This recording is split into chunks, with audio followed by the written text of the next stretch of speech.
And I think one other thing that's really underrated too, about learning how to freestyle is, okay, you can have the rhyming vocabulary and you can have, the rhythm as well.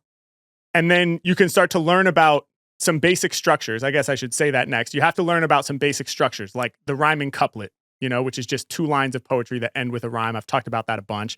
And then you can learn about how the rhyming couplet can kind of flow in 2 directions. It can be this sort of free flow through composed thing where you basically just think of a random word that goes at the end of line 1, and then you think of something that rhymes with it, and that goes at the end of line 2. That's a great way to do it. It can be incredibly powerful as long as you have a really rich rhyming vocabulary.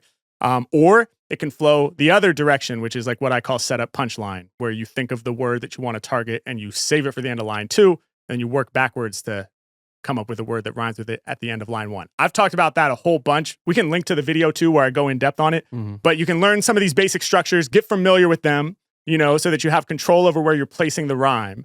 And then, and this is what I wanted to mention initially, I think a really underrated aspect of freestyling at a professional level is working on the skill of taking a word and having it suggest a coherent phrase to you that ends in that word.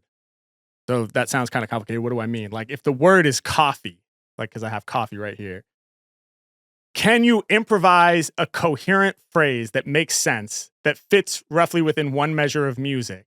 So there's the rhythmic part that ends with coffee. Like my flows wake you up like you sipping on the coffee. Can you do another one?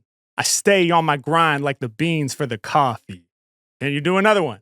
I hit up Starbucks daily for my morning coffee. Maybe that's true for you, maybe it's not. Can you do another one? Like take a trip to Colombia for that bomb coffee. And how many can you come up with? How creative can you be with like a coherent rhythmic phrase that ends with the word coffee? And then with the next word, and then with the next word. And I think this is such an underrated aspect of the skill that I don't ever really hear talked about that much. Everybody knows you got to learn how to rhyme. Everybody knows you got to have rhythm, but I think this part is underrated. I never really even thought about it myself, but being able to extract a phrase that makes sense from words in real time. And if you can't do that, I feel like that's where a lot of amateurs that I hear struggle a lot is they have their rhymes together, but sometimes they're rhyming in a way where it's like all of the content in between the rhymes doesn't really make that much sense or mean that much. And so it comes across as just kind of this random smattering of rhyming sounds. So that would be like, you won't stop me with the coffee off me when I'm in a lobby. It's like, okay, like we're getting somewhere. Like it's cool that you have those rhymes and it might be more or less in rhythm, but it doesn't really say anything. And so for me, it's like the way that we express ourselves and communicate through freestyle is in the gaps in between the rhyming words. So you could take similar words to what I just used in that example, and just by mastering the skill of extracting phrasing, you can turn it into like, my flows wake you up like you sipping on the coffee. Haters in my path, I make them back up off me. I keep it clean when I rhyme, never sloppy. 5-star hotel when I'm in the lobby, right? So that's basically the same, and it's not always 5-star when I'm in the lobby, but I'm just flexing.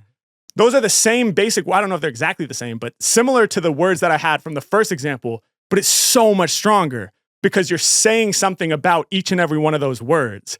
And those phrases are being suggested by the word. So as you think of the rhyming word, you're like, well, what could I say about that ends with that makes sense and sort of like pushes this whole thing forward.